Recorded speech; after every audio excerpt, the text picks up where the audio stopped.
The crowned one. The crowned one.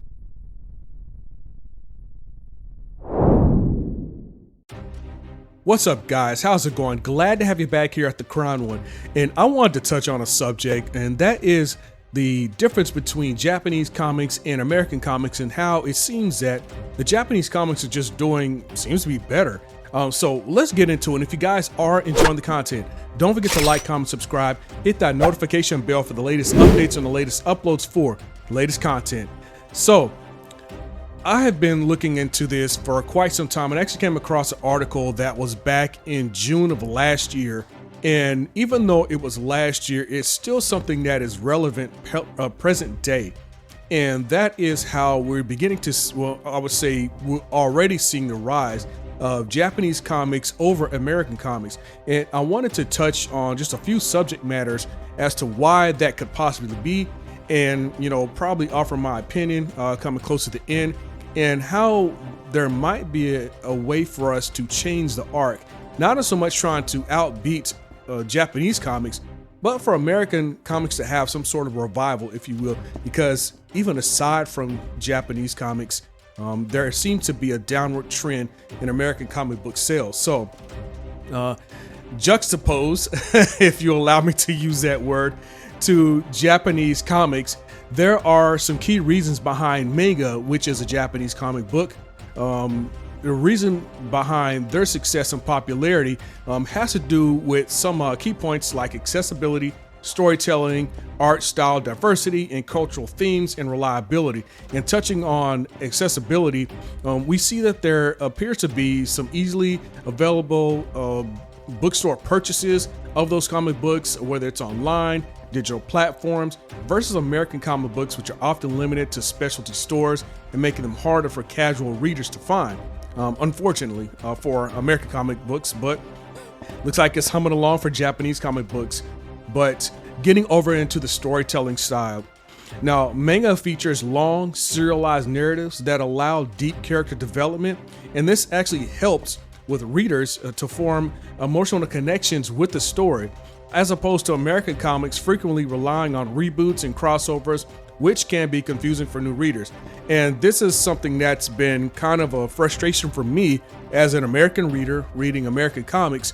And I don't want to get into too much into the criticisms, but just to express a natural frustration is that you see a lot of reboots with a lot of main characters. Like now we have Spider-Gwen, we had Gwenum, and now it seems like there's going to be a reboot of Spider-Gwen into Gwenpool, which is going to give a more darker, edgier version of Spider-Gwen. And that almost seemed like we had that already with Gwenum, but now they're going to the more Merc with the Mouth version of Spider-Gwen. And, this is something I will continue to say. It is their IP, it's their money, it's their ideas. They can do whatever they want with them. What they cannot do is force people to like them. And if you're trying to make a brand that people like, I would say probably read the room. Now, I don't know if anybody's really asked for Spider Gwenpool. Goodness gracious, so many Spider Gwen versions. Gwenpool, but we'll see how it turns out. I mean, Gwenum actually had a positive turnout, and then more retro, Spider-Gwen had a positive turnout, especially with this being in the Spider-Verse with Miles Morales Spider-Man, and just overall Spider-Gwen, Gwen Stacy being a standalone character in the comic books. But more so to those reboots and stuff, and Spider-Verses and multiverses and dark multiverses. I think sometimes they have their places, but when that becomes the mainstay, when that becomes the overall arc of the actual universe, where, okay, instead of just going linear with this character or even the universe itself, we're going to go into a multiverse and tell that story. We're going to go into another multiverse and tell that story. And for somebody who's entering in, that can be an issue because you don't really know where to start. And yes, you can start from the beginning, but not everybody's going to go back to the 60s, even the 70s of comic books. So people who are modern day, who want to try to find, a suitable starting point, may find it to be an issue trying to start with the original character. For me, I jumped in, pretty early when it came to Spider-Man being my all-time favorite superhero of all the comic books across, comic book existence.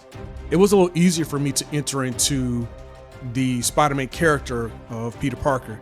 And he has one story timeline. It doesn't vary. But I really haven't read Spider-Man for a while, so I can't recall directly if there were reboots of Spider-Man.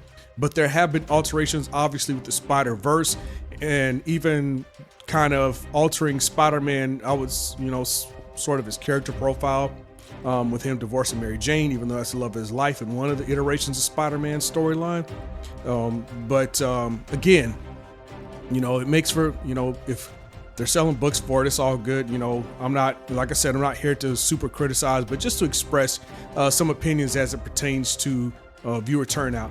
So getting back into the artist style diversity, Manga offers a wide variety of artistic styles catering to different tastes, whereas American comics have traditionally maintained a more uniform, superhero-centric look. This artistic variety attracts readers from all backgrounds as it pertains to manga. And some of the cultural themes and relatability, some of the things you see common with manga is themes like friendship, perseverance, and adventure that resonate globally. Everybody wants a friend, right? They want to, and I like the themes with Japanese comic books. They teach you to persevere, because it teaches, even though it's a fictional comic book, it teaches you real life scenarios, or you can at least learn from some of these characters who are just trying to, make it through the day, or make it, in this, crazy thing we call life. These themes make manga more accessible and more relatable to a wider audience.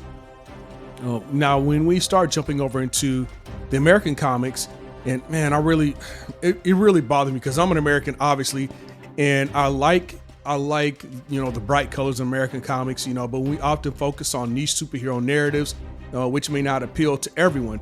And those niche superhero narratives, could be, I don't know, maybe like a subgroup or a subculture. It doesn't necessarily, I will say, it can prove harder to appeal to a more captive audience, and you're going to have those cult followers as far as what type of superheroes that they might like. That's just going to be a given.